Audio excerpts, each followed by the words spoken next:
અંગાર, લેખક અશ્વિની ભટ્ટ, ભાગ 3, chapter 93. Airport જઈને જ ઈશાને ટિકિટ કઢાવી અને તે પહેલાં ફિનિક્સ હોટેલ પર ફરી એક વખત ફોન કર્યો, પણ સચી આવી ન હતી. અજબ વિહવળતામાં તે વિમાનમાં બેઠો હતો. વિમાન ઉપડ્યું ત્યારે પણ તેના જીગરમાં અજંપો હતો. એકાએક તેને અવનીશ વિલમાંથી, ભગવાન અવનીશમાંથી, આખી જ વાતમાંથી રસ ઉડી ગયો હતો. તેને સચી સિવાય કશી જ વાતમાં રસ ન હતો. સચી પર એસિડ ફેંકવાની કોશિશ થઈ તેનાથી તે થડકી ઉઠ્યો હતો. આ કોઈ બાબતમાં ભાગ લેવાનું તેનું મન ભાંગી ગયું હતું. સચી તેની સાથે લગ્ન કરે કે નહીં, તેને પ્રેમ કરે ન કરે, તેને સહેજ પણ દુઃખ પહોંચે તેવું એ કશું કરવા માગતો ન હતો. નચિકેતાએ એક યા બીજા બહાને માં કૃષ્ણા, સચી અને દેવાંગનાને આખો દિવસ લગભગ બહાર જ રાખ્યા હતા. છેક સાંજે તે સૌને ફિનિક્સ હોટેલ પર લઈ આવ્યો હતો. હોટેલના રિસેપ્શન પર તેમની ટિકિટો આવવાની હતી. દેવાંગના માટેના પેપર્સ પણ આવવાના હતા. અલબત્ત દેવાંગનાને સિંગાપોર રોકાવાનું થવાનું હતું, તેમાં કોઈ બેમત ન હતો, પણ તે એવું કરવા માટે તૈયાર હતો. છોકરીઓએ અહીંથી મા સાથે જ ચાલ્યા જવું તેવો તેનો નિર્ધાર હતો. તેને કોઈ પર વિશ્વાસ ન હતો અને તે એક તલભાર પણ જોખમ લેવા તૈયાર ન હતો. માં કૃષ્ણા અને છોકરીઓ સીધી જ લિફ્ટ તરફ ગઈ હતી અને નચિકેતા રિસેપ્શન ડેસ્ક પર આવેલી ટિકિટો લેવા રોકાયો હતો. રિસેપ્શન પરની છોકરીએ ટિકિટો આપી. દેવાંગના માટેના તારનો જવાબ આવ્યો હતો તે આપ્યો અને પછી એક કાગળ આપ્યો. મિસ્ટર ઈશાંત સારંગ તરફથી અડધો ડઝન વખત કોલ આવ્યા હતા. રોન એન્ડરસનની ઓફિસમાંથી 3 વખત કોલ આવ્યા હતા. હમણાં છેલ્લો ફોન આવ્યો હતો. સચિને માટે તેમણે મેસેજ લખાવ્યો છે. હું નોર્થ વેસ્ટ એરલાઇન્સની ફ્લાઇટ નંબર 027માં LA આવું છું. ફિનિક્સમાં જ ઉતરવાનો છું. ફ્લાઇટ LA સમય મુજબ રાતના 10 વાગે આવશે. તું ક્યાંય જતી નહીં અથવા રિસેપ્શન પર સરનામું આપીને જજે. નચિકેતાએ ચિઠ્ઠી વાંચી. ઓકે, હું સંદેશો આપી દઈશ, કહીને તેણે કાગળ ગજવામાં મૂક્યો. ગુનાશોધન અમેરિકન પોલીસનું નૈપુણ્ય જેમ અનોખું છે તેવું જ ગુનાખોરીમાં ગુનેગારોનું કૌશલ પણ અજબ છે. નચિકેતા બરાબર જાણતો હતો કે મુઠ્ઠીભર ડોલર્સની નોટોથી ગમે તે કામ કરનારા લોકો છે.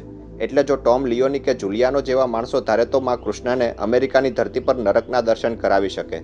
તેથી જ તે તેના નિર્ણયમાં મક્કમ હતો. તેથી જ તેને સચીના વલણની ભીતિ હતી. સચી માં કૃષ્ણાને અમેરિકામાં રહેવા આગ્રહ કરે અથવા હૈયાતારણ આપે અને માં તેમનો નિર્ણય બદલે તેવું નચિકેતા ઈચ્છતો ન હતો.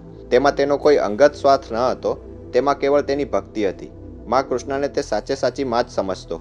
પશ્ચિમી સંસ્કૃતિમાં, ખાસ કરીને અમેરિકામાં, ક્યારેય નહીં જોયેલું વાત્સલ્ય તેણે મા પાસેથી મેળવેલું. લગ્ન વિચ્છેદના પરિણામ પછી મા અને બાપના પ્રેમથી વંચિત રહેતા બાળકના દુઃખને તેને જોયું હતું. શૈશવમાં લાગેલા એવા ઘા માં કૃષ્ણાએ રૂઝવ્યા હતા. એક પુત્ર તરીકે તે તેની પોતાની માને સંકટમાં રહેવા દેવા માગતો ન હતો. તે પોતે પણ માની પાછળ ચાલ્યો જ જવાનો હતો, પણ તે પહેલાં તે થોડા કામો પતાવવા માગતો હતો.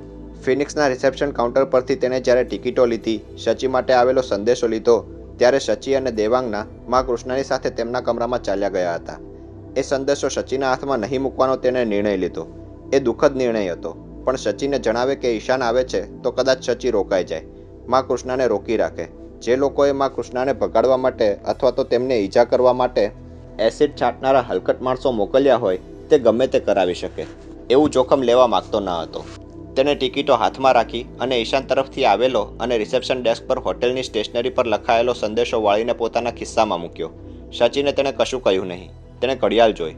સચી, માં કૃષ્ણા અને દેવાંગનાએ ભારત જવા માટેની બધી તૈયારીઓ કરી લીધી હતી. તેમની પાસે થોડી અંગત ચીજો સિવાય બીજો કોઈ સામાન પણ ન હતો. સચી પાસે તો સૌથી ઓછી ચીજો હતી. કૃષ્ણા અને દેવાંગના તેમનું પેકિંગ કરતા હતા. તે દરમિયાન સચીને વિચાર આવ્યો હોટેલ શેરટોન પર ફોન કરવાનો.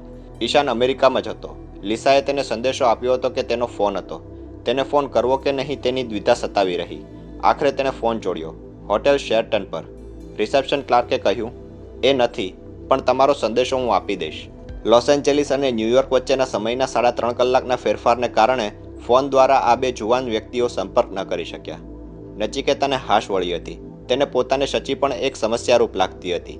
આટલા સમયગાળામાં તે એટલું તો સ્પષ્ટતઃ સમજી શક્યો હતો કે ઈશાન સચીને અનહદ ચાહે છે. સચીનો પ્રતિભાવ પણ લગભગ તેવો જ હતો. છતાં કોઈ કારણે સચી ઈશાનને સ્વીકારી શકતી ન હતી. તે વિધવા હતી. વિધવા બન્યા પછી પણ આનંદને તે અહોભાવથી જોતી, ચાહતી. આનંદ તેને ચાહતો. તેને એવું લાગતું હતું કે આનંદ સાથે તે પરણશે, પણ એ બન્યું નહીં. એવું જ કંઈક ઈશાનની બાબતમાં બની રહ્યું હતું. એમ શાથી? શું રહસ્ય હતું? શું નડતું હતું સચીને? નચિકેતા વિચારતો હતો પણ ખરો. ક્યારેક તે નિશ્વાસ નાખતો. ભારતીય સ્ત્રી ખરેખર જટિલ છે. તેના મૂલ્યોમાં ભારોભાર માનવતા છે, નકરી સહિષ્ણુતા છે, લાગણી છે, સંવેગ છે, દિવ્યતા છે કે પછી પારાવાર બેવકૂફી, તેનો નિર્ણય તે કરી શકતો ન હતો. 5 પતિ સાથે રહેતી પત્ની દ્રૌપદી સતી કહેવાય અને પતિત્વની વ્રતધારી સીતા પણ સતી કહેવાય. તેને માટે અપરંપાર પ્રશ્નો હતા. તેના જવાબો તેની પાસે ન હતા. માં કૃષ્ણને જોઈને પણ તે એવું જ આશ્ચર્ય અનુભવતો. નચિકેતા બાળક જેવો નિખાલસ આદમી હતો. તેને શચી માટેનો સંદેશો એક વિલનની માફક સંતાડી રાખ્યો હતો. તેનો ઓળો તેના ચહેરા પર દેખાતો હતો. કેમ, શું વિચારમાં છું નચિકેતા? તારું મોં કેમ પડી ગયું છે? માં કૃષ્ણએ પૂછ્યું હતું. કંઈ નહીં માં, તમે જાઓ છો તેથી. આઈ મીન, છૂટા પડવું તે કોઈને ગમતી વાત ઓછી છે. એટલે નચિકેતા, તું આવવાનો નથી ઇન્ડિયા? દેવાંગનાએ પૂછ્યું. તું તો કહેતો હતો ને કે આવીશ ને, ચોક્કસ આવીશ. અવનીશવિલના હિસાબો મારે આપવાના છે. મારા દફતરોની સોંપણી કરવી પડશે. અવનીશવિલની જેટલી સગવડ મારાથી નહીં અપાય નચિકેતા, માં કૃષ્ણએ કહ્યું. અને અવનીશ તને આવવા નહીં દે. સગવડની કે અગવડની મેં ક્યારેય ચિંતા રાખી નથી માં. ભૂલી ગયા? અભયારણ્યની શરૂઆતમાં ગારાથી ચણેલી ઝૂંપડીઓમાં આપણે રહેતા હતા. હા, અને મચ્છરોના ત્રાસથી તું ઊંઘી શકતો ન હતો. તારા આખા શરીર પર લાલ ચકામાં ઉપસી આવતા, માં કૃષ્ણએ કહ્યું. અને તમે મને કશીક દવા લગાડતા. અરે દવા નહીં ગાંડા, કેરોસીન. અને માં, મને મેલેરિયા થયો. યાદ છે? અડધી રાત્રે તમે બાજુના ઓરડામાં હતા. ભગવાન મુંબઈ ગયા હતા, નચિકેતાએ કહ્યું. દેવાંગના અને શચી નચિકેતા અને માં કૃષ્ણના સંવાદો સાંભળી રહ્યા હતા. આમે તે વખતે આબુમાં કંઈક બેસુમાર ઠંડી પડી હતી. મને મેલેરિયા થયો. રાત્રે 2 વાગ્યે એકાએક ઠંડી ચડી. અને આ ઉલ્લુનો પઠ્ઠો મને જગાડે નહીં, માં કૃષ્ણએ સચીની સામે જોઈને કહ્યું. ક્યાંય સુધી તેનું એક ઓઢવાનું લપેટીને ખાટલામાં દડા જેવો થઈને પડ્યો રહ્યો. એટલો ધ્રુજે કે આખો ખાટલો હાલે, પણ મને ઊંઘમાંથી જગાડી નહીં. તો તમને ક્યાંથી ખબર પડી માં? અરે પછી તો તેના દાંત એટલા કકડવા માંડ્યા કે જાણે કોઈ ચકમકના પથ્થર પછાડતું હોય. એ અવાજથી હું જાગી ઉઠી હતી. તે વખતે ઇલેક્ટ્રિસિટીનું દોરડું પણ ખેંચાયેલું નહીં. ફાનસ ઓસરીમાં હતું. મેં ફાનસની શગ મોટી કરી. એક અડધી મિનિટ તો મને ખ્યાલમાં આવ્યું નહીં કે આવો વિચિત્ર અવાજ ક્યાંથી આવે છે. ત્યાં જ મારી નજર ખાટલા પર પડી. ખાટલો હલે અને આ ભાઈ ધ્રુજે. પછી તો બધા ઓઢવાના ભેગા કર્યા. આખા શરીરે બામ ચોર્યો. આનંદને ઉઠાડ્યો. તેનું ઓઢવાનું અને પાથરવાનું બંને ઓઢાડ્યું. માં કૃષ્ણ બોલતા રહ્યા. શચી અને દેવાંગના સ્વાભાવિક સ્મિત સાથે વાત સાંભળતા રહ્યા. નચિકેતા ધીરેથી ઊભો થયો. બાથરૂમના બારણા તરફ મોં ફેરવીને તે ઊભો હતો. માં વાત કહેતા હતા. સાવ સામાન્ય વાત, ઘર બની હોય તેવી વાત. પણ માં કૃષ્ણના મોઢે આટલી સહજતાથી આ રીતે બોલાતી વાણીમાં ક્યારેય કોઈ વાત ન તો દેવાંગનાએ સાંભળી હતી, ન તો શચીએ. નચિકેતાની આંખમાંથી આંસુ સરતા હતા. પણ એ ત્રણેય સ્ત્રીઓમાંથી કોઈને ખબર ન હતી. અરે બાપ, શું શરીર ધકે! શરીર પર રોટલી મૂકી હોય તો શેકાઈ જાય. તદ્દન સામાન્ય ગૃહિણીની જેમ માએ કહ્યું. આનંદને દોડાવ્યો. તું જા, ડૉક્ટરને બોલાવી લાવ. હવે ડૉક્ટર સેવાદાસ નવો સવો આવેલો. એ પણ ક્યારેય મચ્છર કે ગંદકીથી ટેવાયેલો નહીં. એ રહે રાજપૂતાના ક્લબમાં અને અમે છેક અચલગઢના જંગલ જેવી જ આ જગ્યામાં. જયગઢનો પેલેસ ખરો, પણ વર્ષોથી અવાવરું પડેલો. તેનું સમારકામ ચાલતું હતું, એટલે સર્વન્ટ્સ ક્વાર્ટરની ઓડીમાં રહેતા. એ તોડવાની હતી, એટલે ગારછાણથી દિવાલો લીપાવેલી હતી. ભાઈ આનંદ એટલે 1 નંબરનો ઊંઘણછી. માંડ ઉઠાડ્યો. મારો તો જીવ તાળવે ચડી ગયો હતો. આ પરદેશી છોકરો, મા બાપ કોણ એ પણ ખબર નહીં, અવનીશ પાછળ ભેખ લઈને આવી ચડેલો. આનંદે જીભ ચાલુ કરી, પણ આનું શરીર ધકે જાય, ધ્રુજારી વધતી જાય, ઓઢવાના કામ ના આપે. પણ માં તાપણી કરવી હતી ને, શચીએ કહ્યું. તાપણી? અરે હા, એ વિચાર જ મને નહીં આવેલો, માં કૃષ્ણએ કહ્યું. એટલી વારમાં તો નચિકેતાના હૈયામાંથી ડૂસકા નીકળ્યા. એકાએક તે અવળો ફર્યો. માં કૃષ્ણની સામે નાના બાળકની જેમ દોડ્યો. ભૂલી ગયા માં?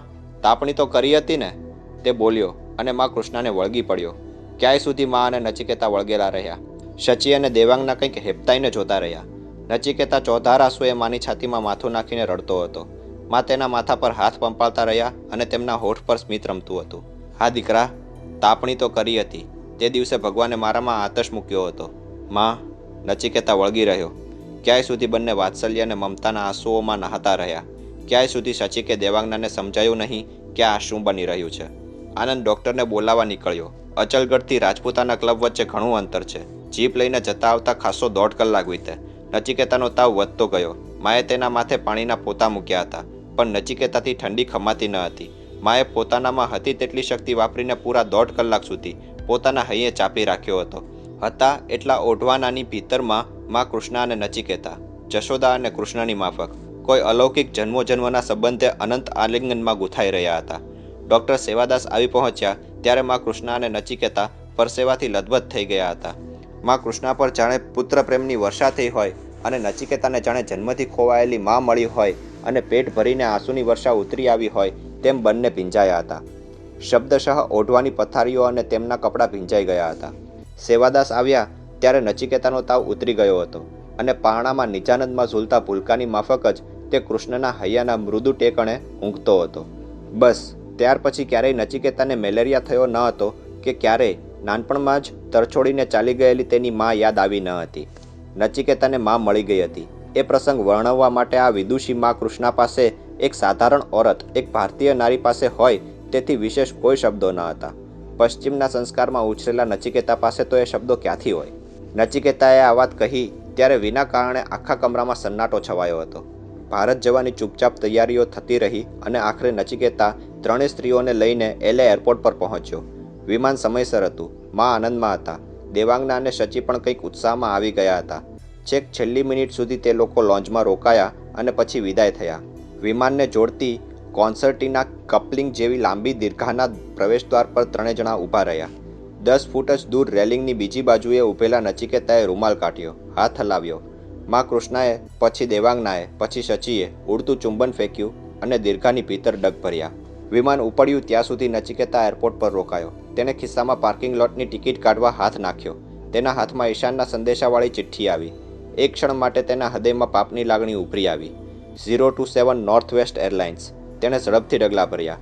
ડોમેસ્ટિક એરલાઇન્સની કતારબંધ આવેલી લોન્જમાં જવા માટે ખાસ્સું અંતર કાપવું પડે. તેણે ગાડી કાઢી.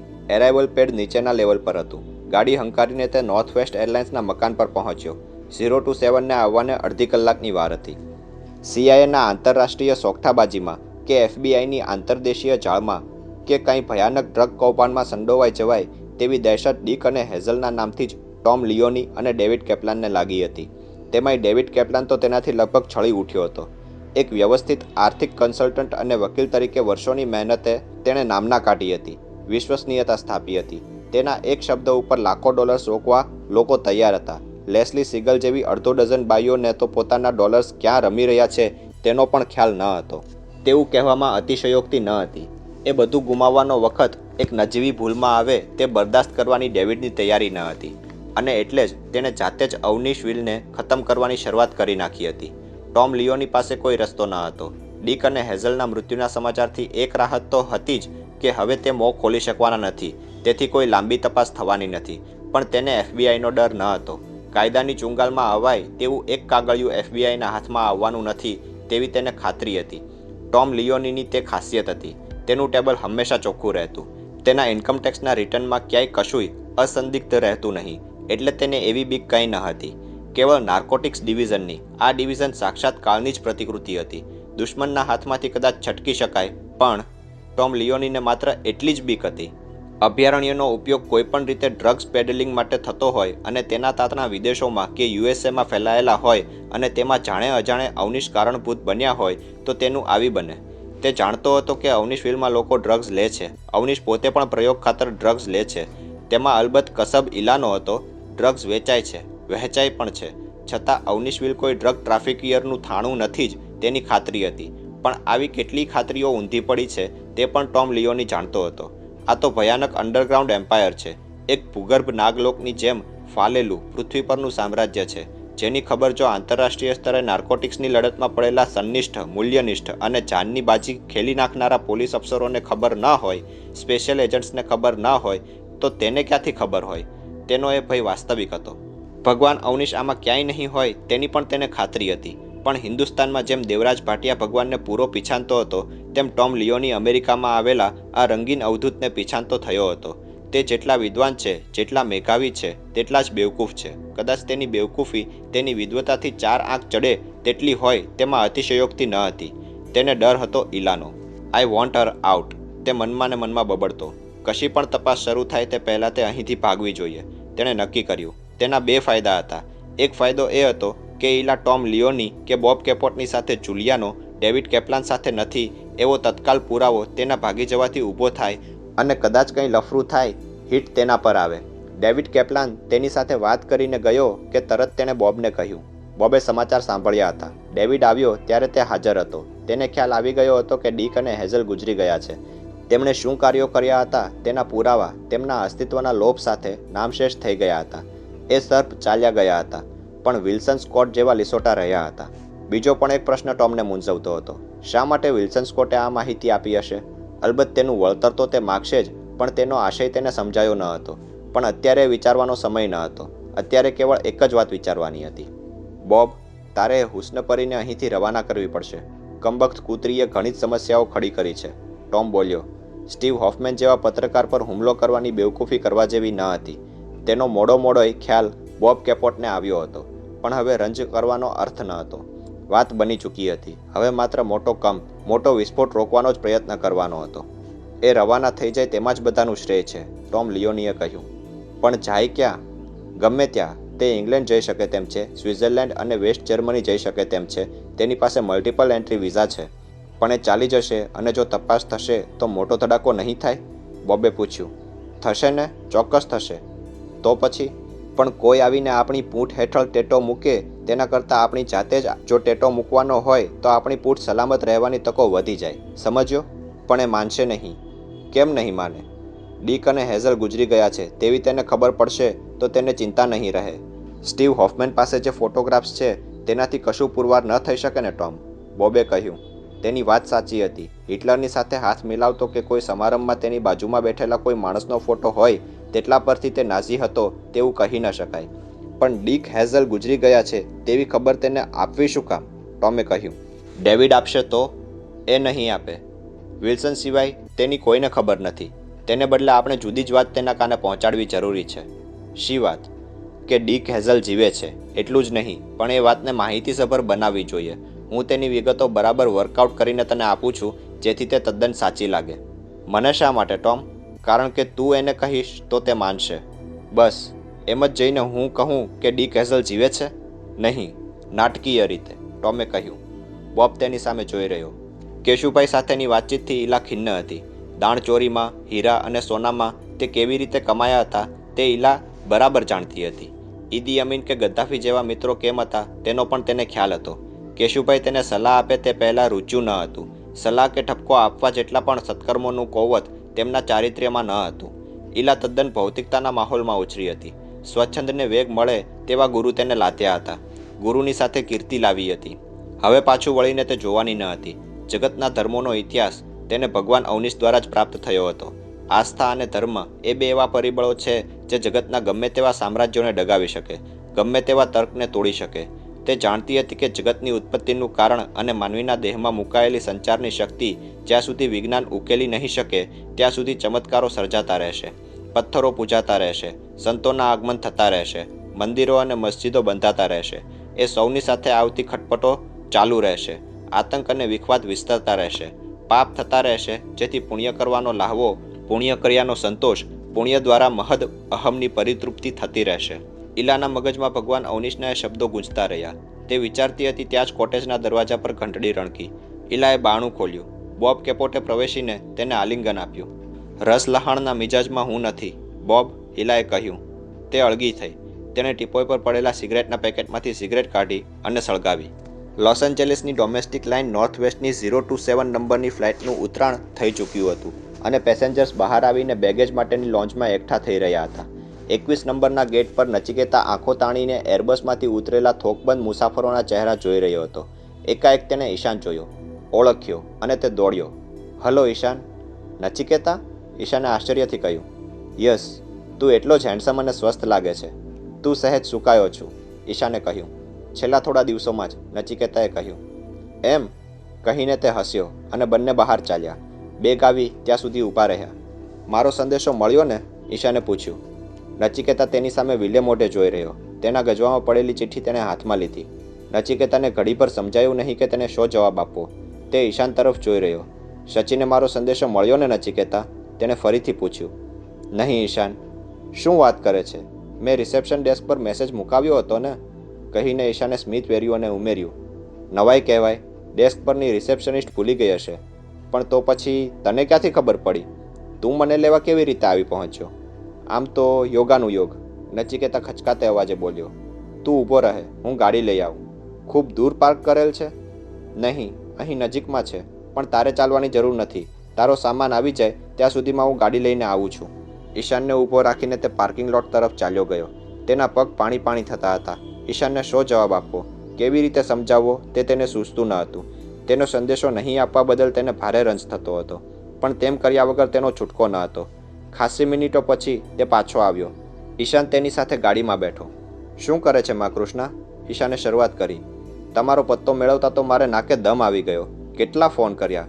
જતાની સાથે પહેલાં તો હું હોટેલના મેનેજરને ફરિયાદ કરવાનો છું. આટલો વખત સંદેશા મૂક્યા અને કોઈ વખત સંદેશો પહોંચે નહીં તેનો અર્થ શું? તારો સંદેશો મળ્યો હતો ઈશાન. તો એમ કહે ને, એ સંદેશો મેં માં કૃષ્ણા કે સચિનને આપ્યો નથી. અચ્છા, તો મજા રહેશે. મને જોઈને ચોક્કસ આશ્ચર્ય થશે, ઈશાને હસીને કહ્યું. ક્ષણભર તો આશ્ચર્યચકિત થયેલી સચિને મનોમન તે જોઈ રહ્યો. એવું નથી ઈશાન. મતલબ? માં કૃષ્ણા ઇન્ડિયા ચાલ્યા ગયા છે. ક્યારે? હમણાં જ. એટલે તું એમને મૂકવા આવ્યો હતો? પણ એ ઇન્ડિયા ચાલ્યા ગયા? શું કામ? તેમને કારણે તો હું... ઈશાને વાક્ય પૂરું ન કર્યું. મને ખ્યાલ આવે છે, પણ અહીં રહેવું તેમને માટે જોખમકારક હતું, કહીને કેસીઓ અને દિનોએ કેવી રીતે એસિડ નાખવાનો પ્રયત્ન કર્યો હતો તે વાત કરી. સચિને ઈજા તો નથી થઈ ને? ઈશાને અજંપાથી પૂછ્યું. નહીં, ઈજા કોઈને નથી થઈ, પણ એ ચેતવણી જેવી વાત હતી. અહીં આ દેશમાં જેટલી સદગૃહસ્થાઈ છે તેટલી જ ગુનાખોરી છે. માં કૃષ્ણાને અહીં રાખવા યોગ્ય ન હતા. માં કૃષ્ણા પાછા અભયારણ્ય જશે? નહીં, માં કૃષ્ણા ખિન્ન છે. ભગવાન સાથેનો તેમનો સંબંધ પૂરો થયો હોય તેમ લાગે છે. હું તને બધી વાત કરું છું. હોટેલ પર સચી એકલી જ છે? એ માને મૂકવા કેમ ના આવી? ઈશાનને એ વાતનું આશ્ચર્ય થતું હતું. માં ભારત જાય અને સચી અહીં હોય અને મૂકવા માટે એરપોર્ટ પર ના આવે તે અજુગતી વાત હતી. નચિકેતા માટે હવે કોઈ પર્યાય ન હતો. સચી માં કૃષ્ણા સાથે ચાલી ગઈ છે. માની અંગત મદદનીશ દેવાંગના પણ સાથે ગઈ છે. સચી માં સાથે ગઈ? અત્યારે? હમણાં? એટલે તારો સંદેશો સચિને કે માં કૃષ્ણાને મેં આપ્યો ન હતો. તે આપ્યો ન હતો? યુ મીન મારો સંદેશો તે આપ્યો નહીં? હું દિલગીર છું ઈશાન, પણ મેં સંદેશો આપ્યો હોત તો સચી રોકાઈ ગઈ હોત. તે રોકાઈ હોત તો માં કૃષ્ણા પણ... એ લોકોને સચિને મળવા માટે તો હું ન્યૂયોર્કથી... હું બધું સમજી શકું છું. શું રાગ સમજે છે? આટલી બેહદ ગુસ્તાખી? સચિને... ઓહ, તારા મનમાં તું સમજે છે શું? ઈશાન ગુસ્સાથી ધમધમતો હતો. શું કહેવું તે પણ તેને સૂઝતું ન હતું. તું ગુસ્સે થાય, મારા પર તને તિરસ્કાર આવે તે સ્વાભાવિક છે ઈશાન, પણ મારી પાસે બીજો કોઈ રસ્તો ન હતો. માં કૃષ્ણા માટે અહીં જાનનું જોખમ છે. તેમની સાથે સચી અને દેવાંગના જોખમમાં મુકાય તેની જવાબદારી લેવા હું તૈયાર ન હતો. માં કૃષ્ણાને અને દેવાંગનાને મોકલી દેતા તને શું થયું?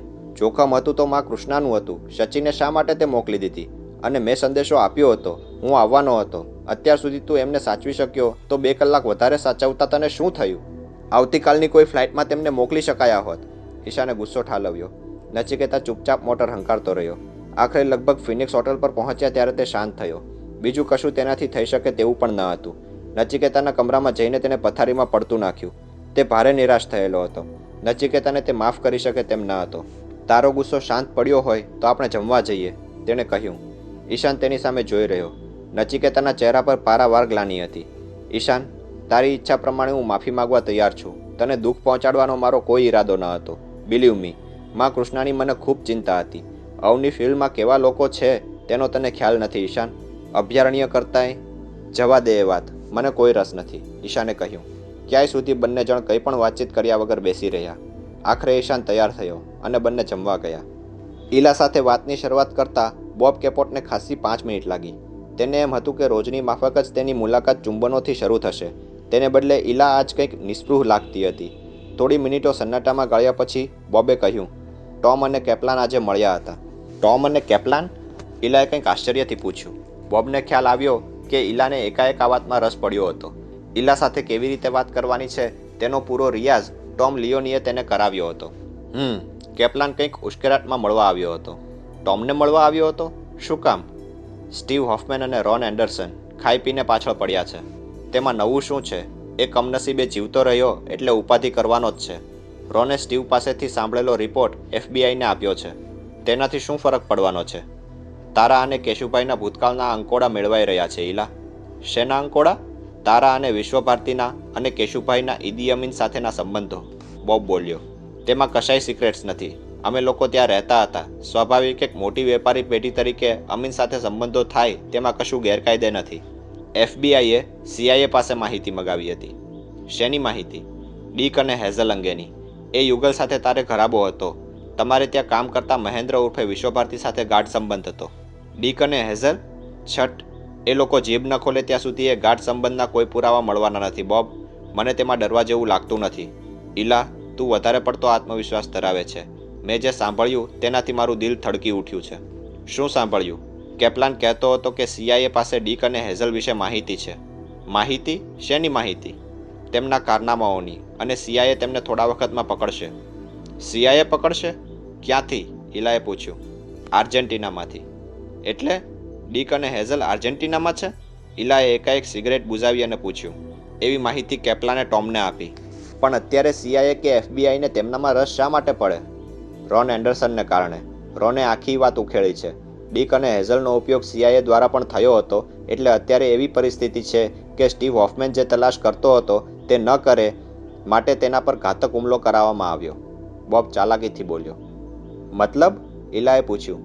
મતલબ ડીક અને હેઝલ જેવા અમીન અને ગદ્દાફીને મદદ કરનારા ડબલ એજન્ટોનો ઉપયોગ CIA દ્વારા પણ થયો હતો તેવું બહાર ના આવે તે માટે સ્ટીવ હોફમેન પર હુમલો કરાવવામાં આવ્યો હતો એવું રોન માને છે, અને એ મુજબની ફરિયાદ તેણે સત્તાવાળાઓ પાસે કરી છે.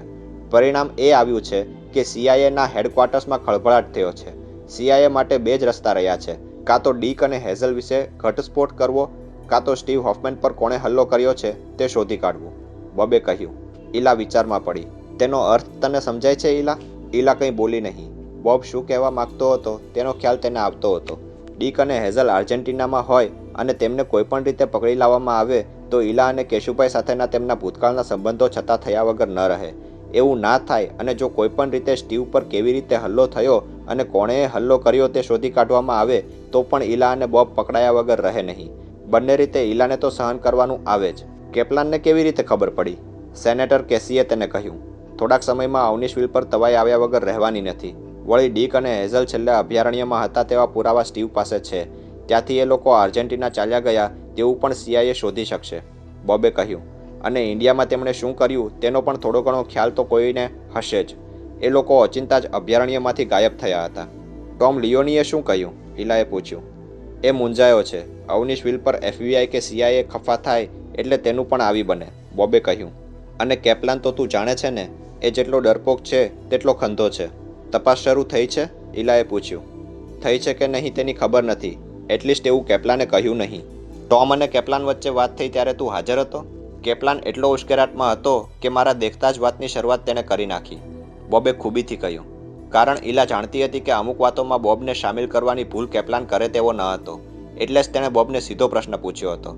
એ ઉશ્કેરાયેલો ન હોત તો કદાચ તેણે વાત કરી ન હોત, પણ એક વખત વાત ચાલુ થઈ ગયા પછી મને બહાર મોકલવાનું શક્ય ન હતું. વેલ, તે સિવાય પણ બીજી માહિતી તે લાવ્યો હતો. કઈ માહિતી? ડ્રગ્સ બાબતની, બોબે કહ્યું. ડ્રગ્સ બાબતની એટલે? અવનીશવિલમાં મોટા પાયે ડ્રગ્સ આવે છે અને તેનું ડિસ્ટ્રીબ્યુશન અહીં થાય છે તેવી વાત કેપ્લાન લઈ આવ્યો છે. તેમાં આપણે શું બોબ? પેડ્રો જો પકડાશે તો તેનું મોટું ખોલાવ્યા વગર અધિકારીઓ રહેશે નહીં, બોબે કહ્યું. તેની વાત સાચી હતી. ઇલાએ બીજી સિગરેટ કાઢી અને સળગાવી. બોબ, થોડીવાર પછી ઇલાએ કહ્યું. ઝવેરાત વિશે ટોમને ખબર છે? નહીં. એ વાત જ ન નીકળી? નીકળી હતી, પણ ટોમે કહ્યું કે તેમાં નચિકેતા જવાબદાર હશે. પછી? કેપ્લાન કંઈ બોલ્યો નહીં. માં કૃષ્ણા અમેરિકાથી વિદાય થઈ ગયા છે? કાલે ખબર પડશે. અચ્છા બોબ, તારી શું સલાહ છે? કઈ બાબતમાં? કેપ્લાન જે વાત લાવ્યો છે તે બાબતમાં, ઇલાએ પૂછ્યું. બોબ કહેવા જતો હતો કે મારી સલાહ છે કે તારે આ દેશ છોડી ચાલ્યા જવું જોઈએ, પણ તે એવું બોલ્યો નહીં. ટોમ લિયોનીએ તેને લેસન બરાબર કરાવ્યું હતું. હું તને શું સલાહ આપવાનો હતો ઇલા? તારા સિવાય આ અવનીશવિલમાં મને બીજો કોઈ રસ નથી. ખરેખર? ભમરો ઊંચી કરીને સિગરેટનો કસ લેતા ઇલાએ પૂછ્યું. ઓફકોર્સ, મને ડોલર્સમાં રસ છે, તે ના નથી કહેતો, પણ બીજી કશીએ સમજ નથી. આઈ લવ યુ ઇલા. અત્યારે આપણે જે આનંદ કરીએ છીએ તે કાયમ રહે તે સિવાય મારે બીજું કશું જોઈતું નથી. મારે શું કરવું જોઈએ? આ અવનીશવિલ ઊભું કરવામાં મેં અથાગ મહેનત કરી છે. એ મહેનત પર પાણી ફરી વળશે. એ મહેનતનો લાભ બીજાઓ ઉઠાવશે. ઇલા, એક વાત કહું? બોબે તેનો હાથ પકડ્યો. બોલ. આપણે અહીંથી ચાલ્યા જઈએ. ઇલા, મારે તારી સાથે લગ્ન કરવું છે. Will you be my wife? બોબે તેનાથી બને તેટલા ગળગળા થઈને ભાવવિભોર થઈને કહ્યું. બોબ, મને ખબર છે ઇલા કે તારા જેટલો હું બુદ્ધિશાળી નથી, તારા જેટલી સમજશક્તિ મારામાં નથી. હું જેવો છું તેવો, પણ હું તને ખૂબ ચાહું છું. આઈ મને સમજાતું નથી કે કેવી રીતે મારા હૃદયમાં ઉઠતી લાગણી મારે રજૂ કરવી. ઇલા, હું હિપોક્રેટ નથી. હું એમ નથી કહેતો કે તારા વગર હું જીવી નહીં શકું, પણ એક વાત ચોક્કસ રીતે પ્રામાણિકપણે તને કહું છું કે તારા વગરની જિંદગી વર્ષો સુધી મને ચાલશે. તને હું ગમતો નથી? એવું નથી બોબ. તો તું મને ગમે છે, ખૂબ ગમે છે, ઈલા બોલી. બોબને તેની આંખો પરથી ખ્યાલ આવ્યો કે ઈલા સાચું કહેતી હશે. ગમે તેમ પણ ટોમ લિયોનીએ તેને સમજાવ્યું હતું તે જ પ્રમાણે બરાબર શોખથી વાગી હતી. મોડી રાતે બોબ ત્યાંથી ગયો હતો. ઈલા સાથે તેને ધરાઈને તે દિવસે પ્રેમ કર્યો. બોબ પાછો ગયો ત્યારે ટોમ લિયોની તેની રાહ જોતો જ બેઠો હતો. પૂરા 3 કલાક પછી તે આવ્યો હતો. ટોમ તેની રાહ જોતા કંટાળી ગયો હતો. શું થયું બોબ? તારા કહેવા પ્રમાણે જ કર્યું. પછી? એ વિચારમાં પડી ગઈ છે. મતલબ તેણે નિર્ણય ન કર્યો? મારું માનવું છે કે તેણે કશોક નિર્ણય કર્યો છે, કરી લીધો હશે. તને એણે કહ્યું નહીં? નહીં ટોમ, એ ચાલાક છોકરી છે. પેડ્રો વિશે વાત કરી? કરીને? પછી? પછી એ શું કરશે તેવું કહ્યું નહીં, બોબે કહ્યું. બોબના જવાબથી ટોમને સંતોષ ન હતો, પણ તેનાથી કશું થઈ શકે તેમ ન હતું. ઝવેરાત ક્યાં છે બોબ? ટોમે સાચવીને પૂછ્યું. બોબના કાન ટટ્ટાર થયા. ક્યું ઝવેરાત? વાહ, અજાણ્યો થાય છે. અવનીશના અંગત ઝવેરાતની વાત કરું છું. એ નચિકેતા પાસે કે માં કૃષ્ણા પાસે હશે ને? બોબ જૂઠું બોલ્યો. માય ફૂટ, એ તેની પાસે છે. ખરેખર? તેણે મને કહ્યું નહીં. તેનું કંઈક કરવું પડશે, ટોમ બબડ્યો. થોડીવાર પછી બોબ તેના કમરામાં ચાલ્યો ગયો. નચિકેતા પર તેને પારાવાર ગુસ્સો આવ્યો હતો, પણ સચી ચાલી ગઈ હતી. તેનાથી બીજું કશું થઈ શકે તેમ ન હતું. ઈશાને જમતા જમતા નચિકેતાને બધી જ વાત કરી હતી. સ્ટીવ હોફમેન માં કૃષ્ણા સાથે વાત કર્યા પછી શું શું બન્યું તેનો વિગતવાર ખ્યાલ નચિકેતાને આપ્યો હતો. ભગવાન અવનીશ પારાવાર મુસીબતમાં મુકાશે, નચિકેતાએ પૂરી વાત સાંભળ્યા પછી કહ્યું. તેમાં તું અને હું શું કરી શકવાના છીએ? અભયારણ્યનો ઉપયોગ આવી રીતે થયો હશે તેની મને કલ્પના ન હતી. એ વાત બહાર આવશે જ. ભગવાનને આપણે ચેતવવા જોઈએ. મને તેમાં રસ નથી. આવતીકાલે જે મળે તે ફ્લાઇટમાં હું ચાલ્યો જઈશ. વહેલી સવારથી હું એરપોર્ટ પર ચાલ્યો જઈશ. અવનીશવિલ નહીં આવે ઈશાન? શું કામ? મને એવો સમય નથી. મારે એ બધામાં પડવું નથી. તો અહીં આવ્યો શું કામ? નચિકેતાએ પૂછ્યું.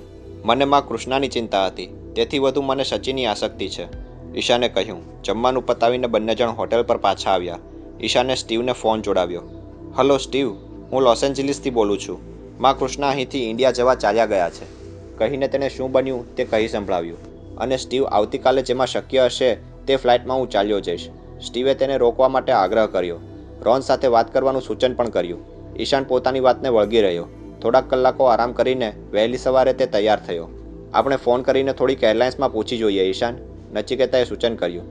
તેના કરતાં એરપોર્ટ પર બેસી રહેવાનું મને ગમશે, ઈશાન બોલ્યો. તેને ખ્યાલ આવ્યો હતો કે તે માનવાનો નથી. આખરે તે પણ તૈયાર થયો અને બંને એરપોર્ટ પર પહોંચ્યા. ઈશાન પાસે પોતાની રિટર્ન ટિકિટ હતી, પણ એ જ એરલાઇનની કોઈ ફ્લાઇટ તે દિવસે ન હતી. એ ટિકિટ રદ જાય તેની તેને કોઈ પરવા ન હતી. છેલ્લી મિનિટના કેન્સલેશન્સ લગભગ દરેક ફ્લાઇટમાં હોય છે જ. આખરે બપોરે 1:30 વાગે ઉપડતી અલ ઇટાલિયામાં તેને રિઝર્વેશન મળ્યું. ભગવાન અવનીશના કમરામાં ઝીરોનો બલ્બ બળતો હતો. બોબ કેપોટ ચાલ્યો ગયો પછી ઈલા તેના કોટેજમાંથી બહાર નીકળી હતી. ખાનામાંથી થોડી કેપ્સ્યુલ્સ ખાલી કરીને તેમાં વ્હાઇટ પાવડર ભરીને તેને કેપ્સ્યુલ લીધી હતી. રાત્રે લગભગ 3 વાગ્યા હતા. ઈલા ગુરુનિવાસ પર આવી હતી. ગુરુનિવાસમાં ઈલા ગમે તે સમયે આવી શકતી. તે સીધી ભગવાન પાસે ગઈ. ભગવાન આરામથી ઊંઘતા હતા. તેણે સાચવીને બાણું ખોલ્યું હતું. ઝીરો બલ્બનું અજવાળું રાત્રિના અંધકારમાં સારું એવું ફેલાયેલું હતું. ભગવાનના માથા પાસે ટીપોય પર તેમની દવાઓ પડી હતી. ભગવાન કઈ કેપ્સ્યુલ લેતા તેની ઈલાને બરાબર ખબર હતી. એ જ રંગની કેપ્સ્યુલમાં ઈલા ભગવાનને ડ્રગ્સ આપતી. આજે પણ તે કેપ્સ્યુલ ભરીને આવી હતી. તેણે સાચવીને શીશી ખોલી. પોતે લાવેલી કેપ્સ્યુલ્સ તેણે શીશીમાં નાખી. ભગવાન સામે જોતી ઘડીભર ઊભી રહી અને પાછી વળી. કોટેજ પર આવીને તેણે ગાડી કાઢી અને પેડ્રો જ્યાં રહેતો હતો ત્યાં પહોંચી. બાણું ખખડાવ્યું. પેડ્રો સારી પેઠે પીને સૂતો હતો. 10 મિનિટે તેણે બાણું ખોલ્યું. પેડ્રો? ઈલા લથડતા અવાજે તે બોલ્યો. અત્યારે? પેડ્રો, નાર્કોટિક્સ ડિવિઝનની ઘોંસ 2-4 દિવસમાં આવશે, ઈલાએ કહ્યું. નાર્કોટિક્સનું નામ સાંભળતા જ પેડ્રોનો નશો ઉતરી ગયો. તે એકાએક સ્વસ્થ થઈ ગયો. પેડ્રો, ભાગી જવા માટે તારી પાસે થોડાક જ કલાકો છે, તે બોલી. ઈલા, તું શું વાત કરે છે? I mean it, Pedro. Cassio અને દિનો ક્યાં છે? કંબક્તોનો કોન્ટેક્ટ જ થયો નથી. Forget about them. તું રવાના થઈ જા. ઓ નો, પેડ્રો બોલી ઉઠ્યો. ઈલા પાછી પોતાના કોટેજ પર પહોંચી.